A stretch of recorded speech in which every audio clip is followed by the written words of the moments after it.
We laughed at my wife during a dinner party, then she announced our divorce in front of everyone. The polished silver gleamed under the warm chandelier light as I arranged the last fork precisely 1 inch from the edge of the table. Perfect. Just like everything else had to be tonight. I stepped back, surveying the dining room with critical eyes, crystal glasses catching light like diamonds, name cards written in calligraphy I'd practiced for weeks, centerpieces featuring peonies imported from Japan because Ethan's mother once mentioned they were her favorite. Claire? Are they here yet? Ethan's voice called from upstairs, the slight edge in his tone betraying his nerves. This dinner wasn't just a dinner, it was a coronation of sorts. Not yet, I replied, smoothing down my silk dress for the 100th time. 20 minutes, according to Margaret's text. Margaret, my mother-in-law who had never once texted me directly except when she needed something. Always through Ethan, as if speaking directly to me might somehow lower her social standing. 5 years of marriage, and I was still the outsider. I moved to the kitchen to check on the catering staff I'd hired from Le Bistro, the most exclusive restaurant in the city. Another item on the invisible checklist Ethan had never written but I knew by heart. Impress the Blackwoods with everything, at all costs. The doorbell chimed at precisely 7 o'clock. Of course they would be exactly on time. Not a minute early, overeager, or a minute late, disrespectful. I took a deep breath, painted on my brightest smile, and opened the heavy oak door to the chorus of artificial exclamations. Claire, darling. Margaret air-kissed both my cheeks, the expensive scent of her Chanel No. 5 nearly choking me. She handed me her cashmere coat without making eye contact, already looking past me into the house. The place looks quaint. You've done what you can with it. What I could with it. As if the 5-bedroom colonial in the most exclusive neighborhood wasn't up to their standards. As if I hadn't personally selected every piece of furniture under Margaret's thinly veiled criticism. Thank you for hosting, Claire. Robert, my father-in-law, nodded formally. His handshake was firm, businesslike, the same way he'd greeted me at our wedding, as if I were a minor business associate rather than his son's wife. Behind them came the rest of the Blackwood clan, Vanessa and Priscilla, Ethan's sisters, both tall and blonde like their mother, both wearing what appeared to be newly purchased designer dresses. And then there was cousin Lawrence, Harvard Law, never let anyone forget it, with his equally polished wife, Stephanie. The famous dinner party, Lawrence smirked, stepping over the threshold with the confidence of someone who had never questioned his place in a room. Ethan's been bragging about this promotion for weeks. About time you threw something to celebrate it. I nodded, smile fixed in place. We're so proud of him. We're proud of him, Priscilla corrected softly, her voice honey-sweet and razor-sharp. Claire, there you are. Ethan appeared at the top of the stairs, the picture of success in his tailored suit. He descended with practiced ease, embracing his parents, clapping Lawrence on the back, kissing his sister's cheeks. The golden sun returned to his court. When he finally reached me, his arm slid around my waist, a gesture for his family's benefit. Doesn't my wife look beautiful tonight? He asked, but his eyes were on his mother, seeking approval. She cleans up well, Margaret replied with a thin smile. Though I've always said she'd look striking with a proper haircut. Something more polished. I felt Ethan's fingers tighten slightly against my hip, a warning not to respond. I'd gotten used to these small physical cues over the years. A squeeze meant stay quiet. A tap on the back meant laugh at whatever unfunny comment had just been made. A hand on my shoulder meant it was time to leave. Let's move to the living room for drinks, I suggested, leading the procession through our home. The home I had spent countless hours perfecting. As we walked, I caught snippets of their conversation. Remarkable what they've done with the place, considering. Yes, and on Ethan's old salary, too. Well, some people have a talent for making do. Making do. As if I hadn't meticulously designed every corner of this house. As if I hadn't selected the rare first edition books that lined the shelves. Books I'd actually read, unlike the decorative collections in their homes. In the living room, I served drinks with practiced grace, scotch for Robert, gin and tonic for Lawrence, white wine for the women. Ethan stood by the fireplace, regaling them with stories of his latest triumph, the promotion that had prompted this entire evening. VP of Operations by 35, Robert nodded approvingly, following in my footsteps. He's always been destined for greatness, Margaret added, looking at her son with unfiltered pride, a look I'd never received in all the years I'd known her. I circulated with hors d'oeuvres, playing the perfect hostess, while feeling increasingly like the hired help. As I offered a tray to Vanessa, she took a canopy and leaned in conspiratorially. "So," she whispered, "what do you even do with yourself all day in this big house?" I couldn't imagine not having a real career.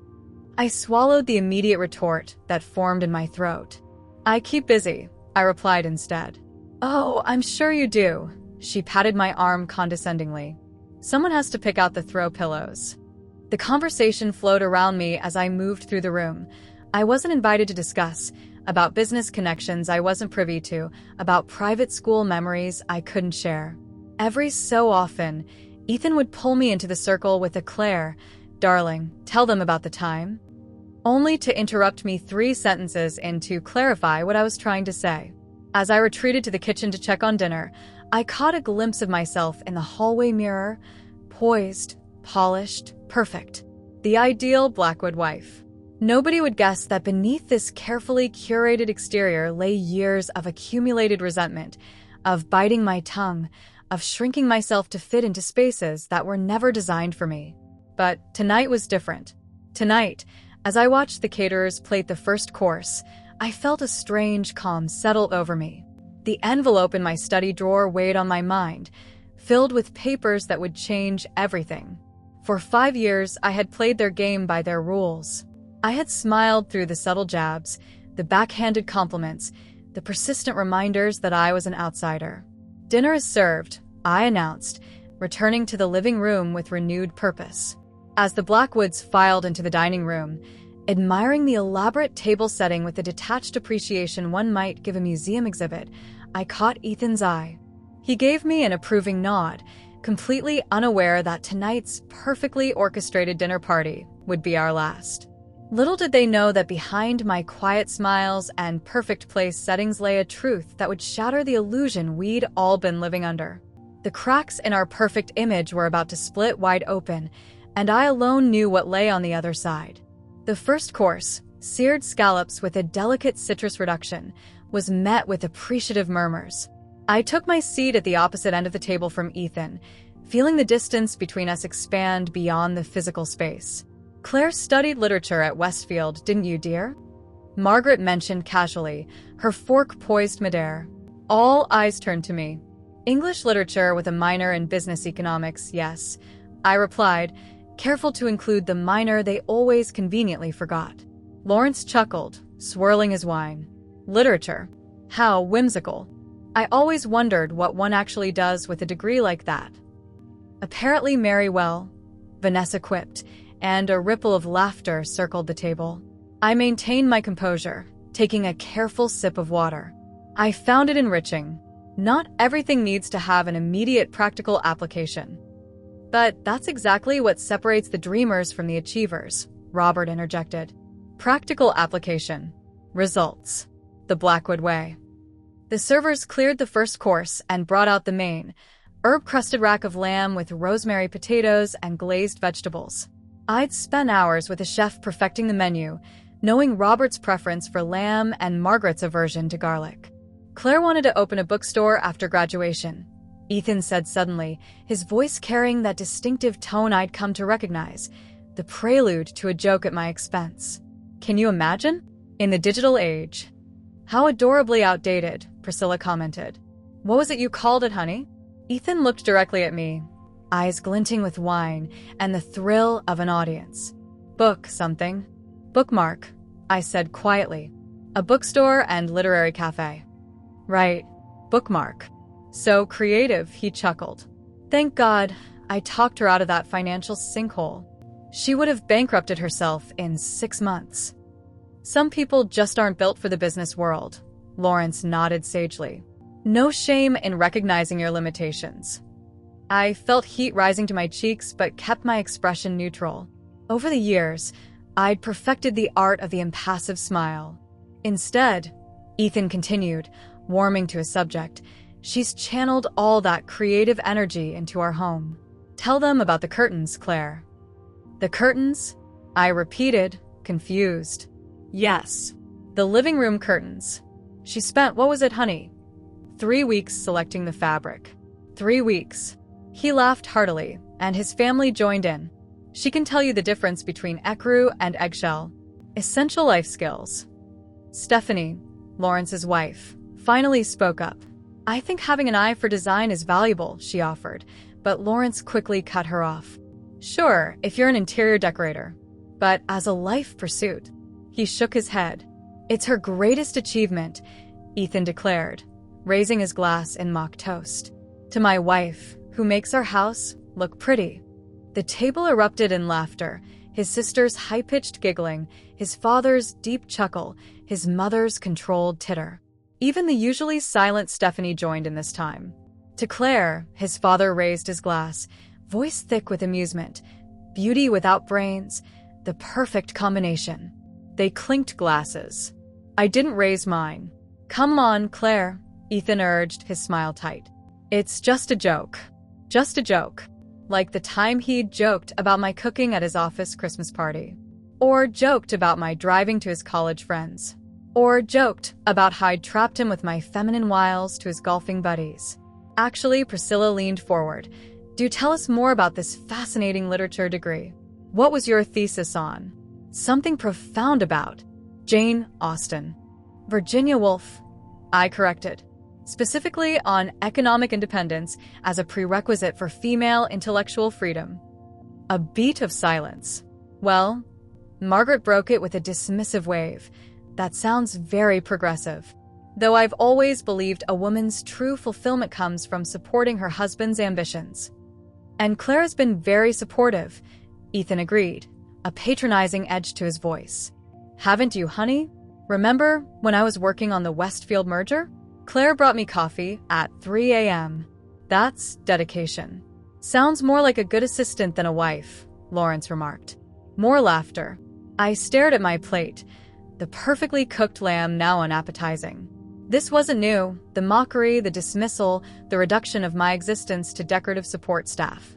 But tonight, the familiar humiliation felt different.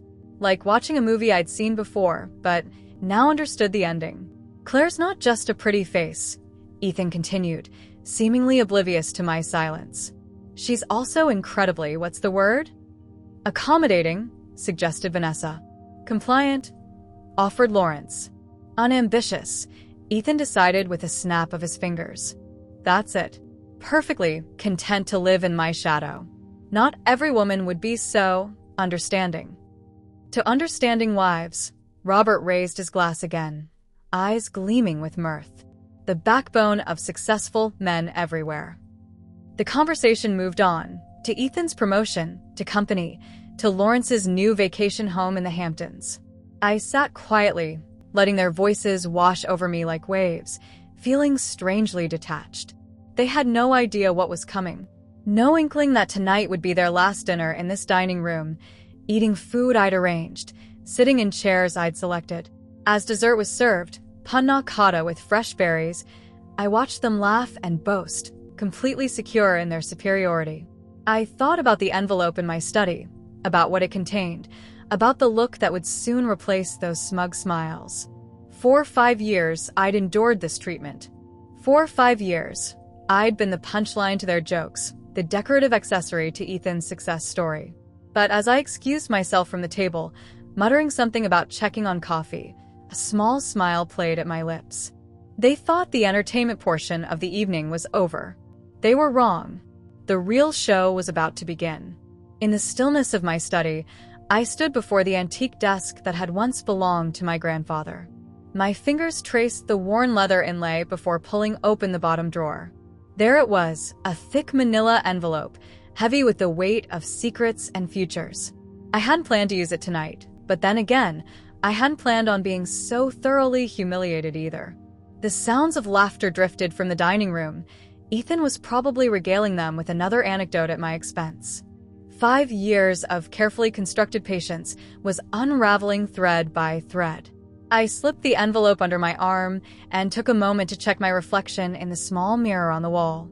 I looked the same, perfectly coiffed hair, carefully applied makeup, the diamond earrings Ethan had given me for our anniversary. But something in my eyes had changed. They were clearer now, focused. I walked back to the dining room slowly, my heels silent against the plush carpet.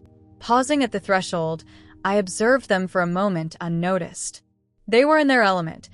Wine glasses refilled for the third time, cheeks flushed with alcohol and self-satisfaction. And then, Ethan was saying, wiping tears of laughter from his eyes, she tried to suggest changes to my presentation. My presentation, as if she knew the first thing about corporate strategy. The audacity. Lawrence shook his head, chuckling. What would she know about the real business world? It's sweet, really, Margaret added, her little attempts to be useful. That's what I love about Claire. Ethan raised his glass. She tries so hard despite her limitations. I stepped into the room then, the envelope tucked discreetly against the folds of my dress. No one noticed my return at first. I slid back into my chair, placed the envelope on the table beside my dessert plate, and folded my hands neatly in my lap. Oh, Claire. Priscilla finally noticed me. We were just talking about Ethan's remarkable resilience. Resilience? I asked, my voice soft but steady. Yes, she continued with faux sweetness. How he's managed to build such a successful career despite, well, she gestured vaguely in my direction. Despite me, I finished for her. A small smile played at my lips, not the accommodating one they were used to, but something else. Something new. No one's saying that, Robert interjected unconvincingly. Aren't you? I asked, my tone light. Isn't that exactly what you've been saying all evening? All these years? A brief, uncomfortable silence fell over the table. Claire, Ethan's voice held a warning. Perhaps you've had too much wine. I haven't had any wine, I replied, my smile growing slightly. I wanted to be perfectly clear-headed tonight. Lawrence cleared his throat. So, Ethan, about that golf weekend. Since we're celebrating honesty tonight, I interrupted, my hand moving to rest on the envelope. I have something to share. All eyes turned to me, some curious, some annoyed, all slightly uncertain. This wasn't in the script. The dutiful wife didn't interrupt, didn't challenge, didn't speak unless spoken to. Darling. Ethan's voice was tight, his smile strained. Maybe this isn't the time. It's exactly the time, I replied, opening the envelope. After all, your family has flown in specifically to celebrate your achievements. It seems only fair they know the full story. Margaret's perfectly penciled eyebrows drew together. What is she talking about, Ethan? I have no idea, he replied, but a flicker of unease crossed his face. In 5 years of marriage, he had never seen me like this, calm, determined, unpredictable. First, I began, pulling out a set of documents. I think it's important to clarify something about our living arrangements. Claire, Ethan's voice dropped dangerously low. I ignored him. This property, this house that apparently I've done so well to make pretty, belongs to me. Not to us. To me exclusively. Confused glances shot around the table. What do you mean, belongs to you? Robert asked, his condescending smile faltering. I slid the deed across the table. My grandfather, Edmund Hayes, left it to me in his will 4 years ago. Hayes. Lawrence's eyes widened slightly. Edmund Hayes of Hayes International? The very same, I nodded, enjoying the dawning recognition on his face. My mother's father. That's impossible, Margaret scoffed. If you were Edmund Hayes's granddaughter, we would have known. Would you? I asked quietly. You never asked about my family beyond learning my father was a professor and deciding that made me unworthy of yours. You never Googled my mother's maiden name. You never bothered to know me at all. Ethan stared at the deed, his face ashen. You never told me. You never asked, I replied simply. You were too busy telling everyone who I was to ever ask who I might actually be. The atmosphere in the room had shifted palpably. The smug superiority had evaporated, replaced by confusion and the first hints of apprehension. "There's more," I continued, pulling out another document. "About Blackwood Industries." Robert straightened in his chair. "What about my company?" 3 years ago, I explained, my voice measured. When the company was facing bankruptcy after the failed European expansion, there was a mysterious angel investor who purchased enough shares to save it from collapse. A heavy silence fell over the table. "It was you," Ethan whispered, realization dawning on his face. I nodded. "I own 42% of Blackwood Industries shares. I'm the majority shareholder. The company you've all been praising Ethan for helping to rebuild? It's standing on my investment." That's not possible," Robert sputtered, his face reddening. "The paperwork says otherwise," I replied, sliding the stock certificates toward him. "I used a holding company, Hayes Investments, the same company that technically owns this house." They stared at the documents in disbelief, their carefully constructed narrative about me crumbling before their eyes. I wasn't just the woman who got lucky, marrying into the Blackwood family. I was the silent force keeping their legacy intact, their wealth secure, their pride undamaged. And they had spent the entire evening, no, the entire marriage mocking me for it. "Why didn't you say anything?" Vanessa asked, her voice small. I looked at her, then at each of them in turn, before my eyes settled on Ethan. I wanted to see if any of you would ever bother to know me without the Hayes name. If any of you would value me for who I am rather than what I bring to the table. The silence that followed was deafening. In their eyes, I could see calculations being hastily revised, assumptions being frantically rewritten. But I wasn't finished yet. My quiet smile returned as I reached back into the envelope for the final set of papers, the ones that would truly change everything. The grandfather clock in the corner ticked loudly in the silence, each second stretching out uncomfortably. Robert was the first to recover, clearing his throat as he examined the stock certificates with narrowed eyes. "These appear legitimate," he conceded reluctantly, as if the words physically pained him. "But why go through such elaborate deception? Why the secrecy?" I withdrew another document from the envelope, a summary of my complete financial portfolio. Because I wanted to be sure. "Sure of what?" Ethan asked, his voice barely above a whisper. The confident executive was gone, replaced by a man realizing he'd been living in a house of cards. "That I understood exactly who you all were," I replied simply. "And now I do." Margaret reached for her wine glass with trembling fingers. "I don't understand. If you're Edmund Hayes' granddaughter, you must be worth more than the entire Blackwood fortune combined," I finished for her. "Yes." Lawrence let out a low whistle, his usual arrogance momentarily forgotten. "Hayes International has holdings in telecommunications, pharmaceuticals, real estate across 3 continents. Actually, I corrected. We expanded to South America last year." Priscilla leaned forward, her eyes suddenly alight with calculation. "So all this time when we thought you were just Ethan's, when we assumed you were a charity case?" I supplied. "A gold digger who married above her station?" "Yes, that was the assumption." I spread out more documents on the table, bank statements, investment portfolios, property deeds.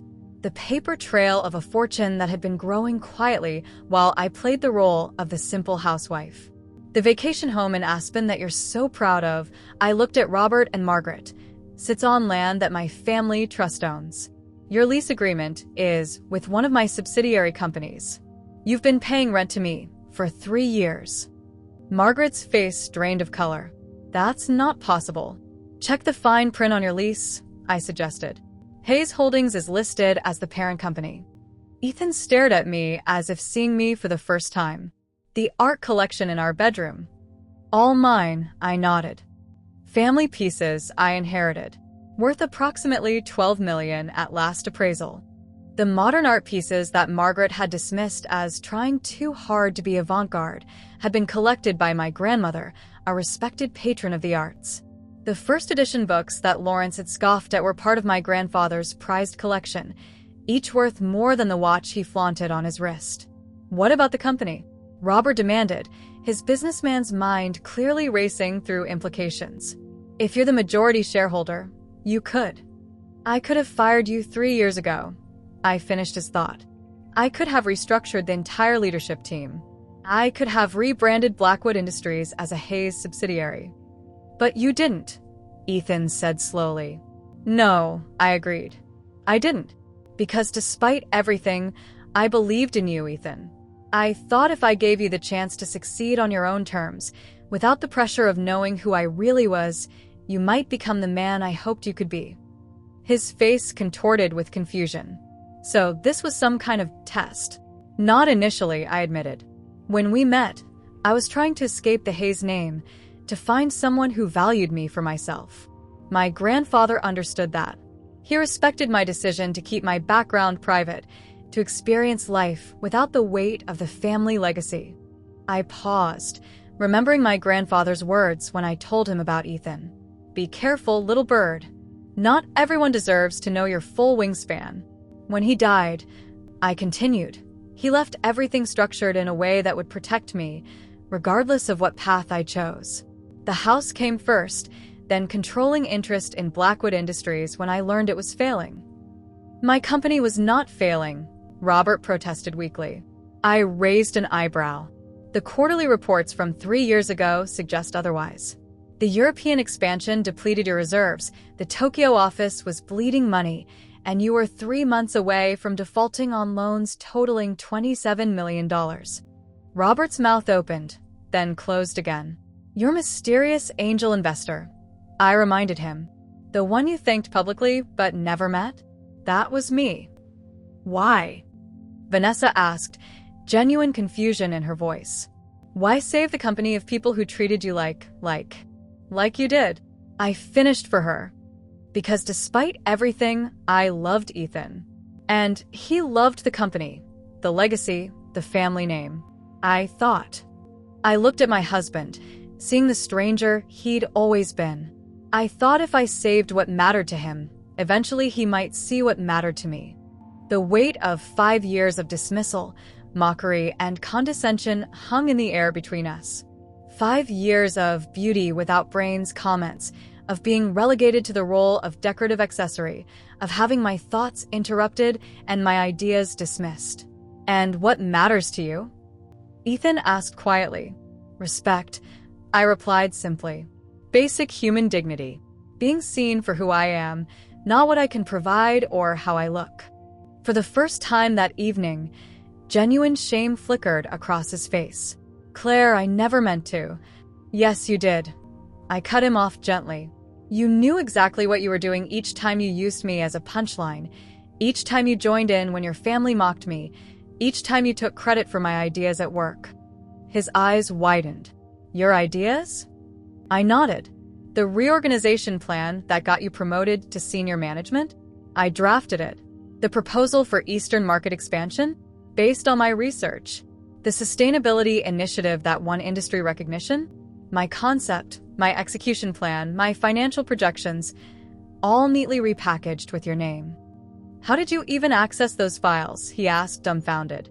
You've used the same password for everything since college, I replied.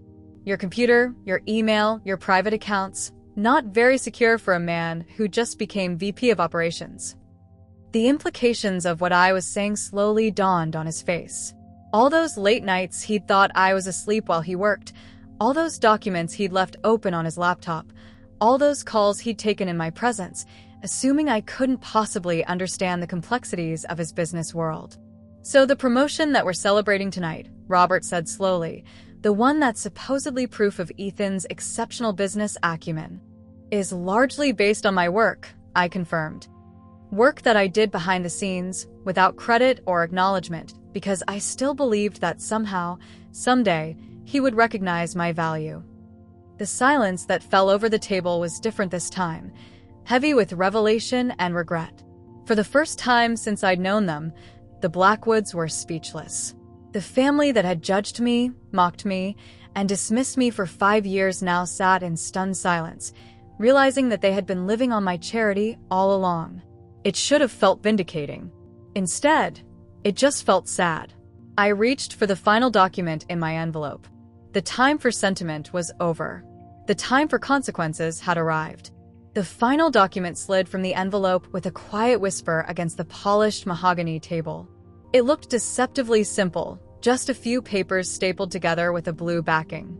But the words "Petition for Dissolution of Marriage" printed across the top spoke volumes. I placed it directly in front of Ethan, whose eyes widened as he recognized the legal document. "Claire," he whispered, shock evident in his voice. "You can't be serious." "I've never been more serious about anything in my life," I replied, my voice steady despite the thundering of my heart. Ethan stared at the divorce papers, then at me, then back at the papers. His hand trembled slightly as he reached for them. "For how long have you been planning this?" "The papers have been ready for 6 months," I admitted. "I was waiting for the right moment. Tonight, you and your family provided it."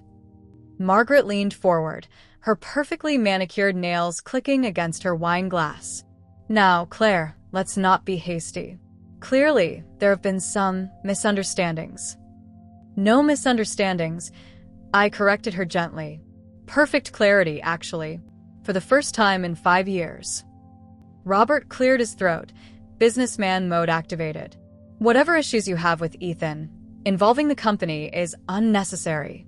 Perhaps we could discuss." "There's nothing to discuss," I interrupted. "The divorce petition has already been filed with the court. My lawyer submitted it this morning. This is merely your courtesy copy, Ethan." Ethan flipped through the pages, his face growing paler with each turn. "You're not asking for alimony." "I don't need it," I pointed out. "And the house," he continued, "remains mine as it always has been." I confirmed. His eyes snapped up to meet mine. "You're giving me 30 days to move out? That's standard in the state of Massachusetts," I explained calmly. "And quite generous, considering the circumstances." Lawrence, ever the lawyer, had snatched the papers from Ethan's hands and was scanning them with professional interest. "This is comprehensive," he admitted grudgingly. "Clean break, equitable division of jointly acquired assets, no claim against premarital property." He looked up at me with newfound respect. "Who's representing you?" "Catherine Montgomery." At the mention of one of the country's most formidable divorce attorneys, Lawrence actually blanched. "She doesn't take just any client." "No," I agreed. "She doesn't." Ethan's shock was morphing into anger, his jaw clenching the way it did when he felt challenged. "You can't just end our marriage like this, over one bad dinner party." "This isn't about one dinner party," I said quietly. "This is about 5 years of being treated as an accessory rather than a partner. 5 years of having my intelligence insulted, my contributions dismissed, and my worth reduced to how well I could make you look good." "That's not fair," he protested. "I gave you everything." I laughed then, a genuine sound of disbelief. "You gave me nothing, Ethan. Everything in our life together. This house, your career success, the lifestyle you're so proud of, came from me. I was the one giving, always giving, while you were taking and taking and taking." The realization that had been gradually dawning on his face completed its journey. For the first time, Ethan Blackwood looked genuinely afraid. "What about the company?" Robert interrupted, his priorities clear as always. "Your shares will remain under my control," I assured him. "I have no intention of dismantling Blackwood Industries. It's a sound investment, despite its leadership challenges." Robert bristled at the implied criticism but kept his comments to himself, a first in our 5-year acquaintance. I reached back into the envelope and extracted 5 smaller envelopes, each bearing a name. One by one, I distributed them around the table, to Robert, Margaret, Vanessa, Priscilla, and Lawrence. "What are these?" Priscilla asked, eyeing her envelope suspiciously. "Legal notices," I explained. "You're each currently residing in properties owned by Hayes Holdings or its subsidiaries. Those notices inform you that your lease agreements or rental arrangements are being terminated." "Terminated?" Margaret gasped, tearing open her envelope. Her eyes darted across the page. 30 days? You're giving us 30 days to vacate our home of 28 years. Legally, I could give you 14, I pointed out. But I decided to be generous. This is outrageous, Robert thundered, finally finding his voice. That house was purchased with Blackwood money. The land was. I corrected him. But you sold it to Hayes Real Estate Development in 2008 during the financial crisis and have been leasing it back ever since. Check your records. He stared at me, speechless for perhaps the first time in his life. The ski lodge in Vermont, I continued, looking at Vanessa. The Georgetown townhouse, to Priscilla. And your summer house in Martha's Vineyard, to Lawrence and Stephanie. All owned by various Hayes subsidiaries. The stunned silence was broken only by Margaret's wine glass shattering on the floor. She had missed the table entirely when trying to set it down, her usually precise movements betrayed by shock. You can't do this, Vanessa whispered. Where will we go? That's not my concern, I replied, echoing the exact words her mother had used when I'd once confided my loneliness in this family. I'm sure you'll figure something out. You're Blackwoods, after all. Ethan stood abruptly, his chair scraping against the hardwood floor. This is insane. You're destroying our entire family over some perceived slights. Perceived? I raised an eyebrow. Was it my perception when you joked about my decorative brain at the Christmas party? Was it my imagination when you told your golf buddies I was pretty enough to make up for the lack of business sense? Was I just being sensitive when your mother suggested I learn to speak only when spoken to at formal events? He had no answer. For 5 years, I continued, my voice soft but unwavering. I watched and waited, hoping to find a genuine place in this family. Instead, I found myself cast as the beautiful fool, the lucky girl who married up, the charity project you all tolerated for Ethan's sake. I stood up, gathering the remaining documents into the envelope. The irony is you were the charity cases all along.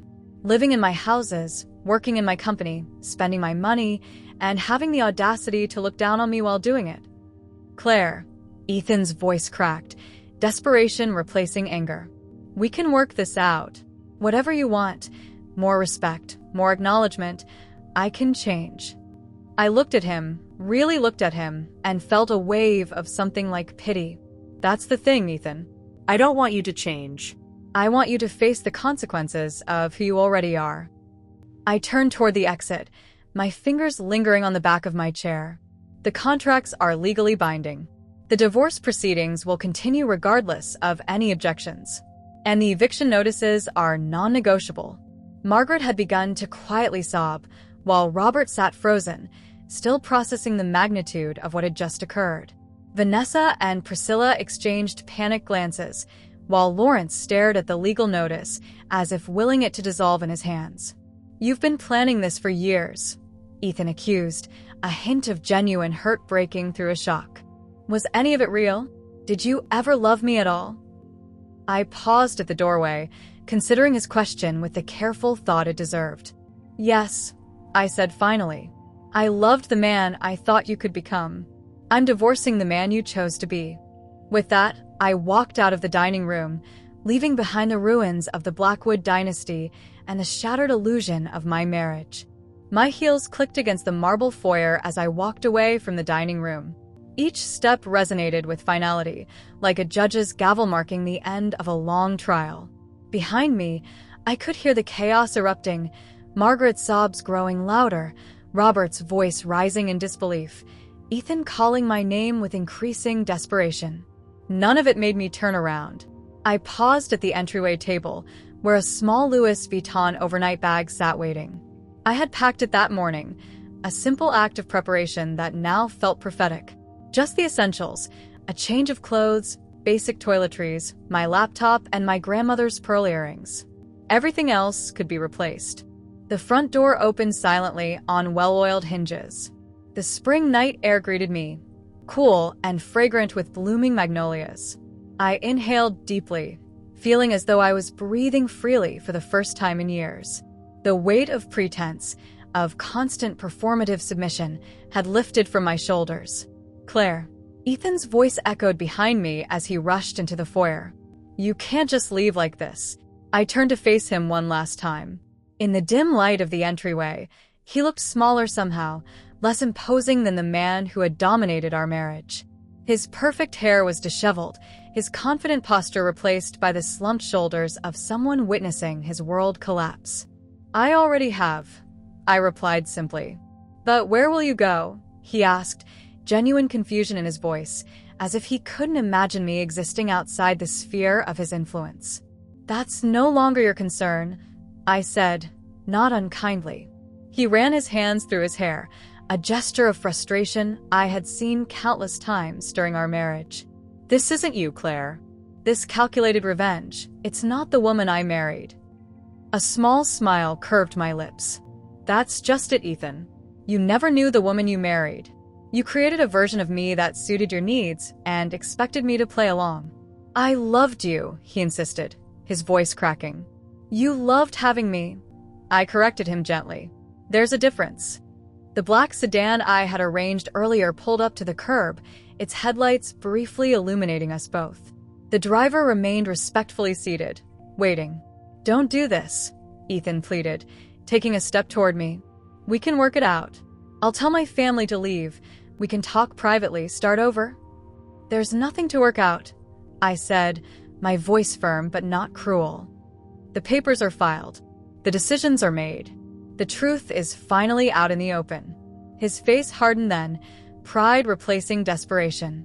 "If you walk out that door, don't expect to come back." I actually laughed at that, a genuine sound of amusement that seemed to startle him. "Goodbye, Ethan. I wish you well, truly." With that, I turned and walked down the path to the waiting car. The driver stepped out and opened the door for me. As I settled into the leather seat, I caught a glimpse of the Blackwoods gathered in the doorway, a tableau of stunned faces watching their carefully constructed dynasty crumble. The door closed with a soft thud. "The Four Seasons, please," I instructed the driver. As the car pulled away from the curb, I didn't look back. 5 years of my life receded in the rearview mirror, growing smaller and less significant with each passing moment. The luxury suite at the Four Seasons welcomed me with impersonal elegance. I kicked off my heels, shed the designer dress that had been part of my Blackwood costume, and stood under the shower until the hot water washed away the last traces of the evening. Later, wrapped in a plush hotel robe, I sat by the window overlooking the city lights. Boston sparkled below me, vibrant and full of possibility. I picked up my phone, turned it back on, and watched as notifications flooded the screen. The digital aftermath of my departure was already unfolding. 17 missed calls from Ethan. Voicemails from Margaret, each more conciliatory than the last. Text messages from Vanessa and Priscilla, swinging wildly between pleading and accusation. Emails from Lawrence, attempting to open negotiations. Among them was a simple message from Catherine Montgomery. "It's done. First hearing scheduled for next month. Well played, Claire." I set the phone aside without responding to any of them. Tomorrow would be time enough to sort through the debris. Tonight was for me alone. From my laptop, I pulled up the business plan I had been quietly developing for months. Bookmark Literary Cafe, the dream Ethan had mocked just hours earlier. The concept was fully formed, the financials meticulously calculated, the location already secured through Hayes Holdings. By this time next year, it would be a reality. My phone chimed with a new message. The CEO of Hayes International confirming our breakfast meeting tomorrow. "Looking forward to welcoming you back to the family business," it read. "Your grandfather would be proud." Edmund Hayes had always seen my potential, even when I doubted myself. "Power isn't about who speaks the loudest," he once told me. "It's about knowing when to raise your voice and when your silence can say everything." Tonight, after years of strategic silence, I had finally spoken, and the world had no choice but to listen. Dawn found me still awake, watching as the first light of day transformed the city skyline. In the soft morning glow, I caught my reflection in the window glass, hair loose around my shoulders, face free of makeup, eyes clear and focused. I hardly recognized myself, yet I had never looked more familiar. This was the woman I had been all along, beneath the perfect hostess, the accommodating wife, the decorative accessory. This was Claire Hayes, stepping back into her power after a long detour through someone else's expectations. By mid-morning, my phone had registered over 50 new notifications. The Blackwoods were escalating their attempts to reach me, from pleading to reasoning to thinly veiled threats. I forwarded them all to Catherine without reading them. Let the lawyers handle the noise, while I focused on rebuilding. I dressed in clothes I had never worn around Ethan, sleek, professional attire chosen for function rather than decoration. As I applied minimal makeup, I thought about the woman who had stood in this same position just 12 hours earlier, painting on the face expected of Ethan Blackwood's wife. She seemed like a stranger now, a character I had played in someone else's story. Before heading out to my meeting, I drafted a simple email to be sent to Ethan and his family. All legal matters will be handled through my attorneys. All personal matters between us are concluded. I wish you peace in whatever future you build for yourselves. I pressed send without hesitation. As I stepped into the bright spring morning, I felt something unfamiliar yet entirely welcome, a sense of boundless possibility, of roads unopened, of a life reclaimed. For 5 years, I had lived in the shadows, carefully managing the illusion of the perfect wife. Now, I would step into the light of my own creation. The doorman tipped his hat as I passed. "Good morning, Ms. Hayes. Cars waiting whenever you're ready." "Thank you," I smiled, the name feeling both new and familiar on my tongue. Claire Hayes. Not Blackwood. Never again Blackwood. I walked toward my future with steady steps, leaving behind the echoes of laughter that had once been at my expense. Now, the only laughter in my life would be my own, genuine, free, and unrestrained by anyone else's expectations. The last text message from Ethan came as I slid into the waiting car. "I never really knew you, did I?" I didn't respond. He had 5 years to discover who I was. Now that privilege belonged solely to me.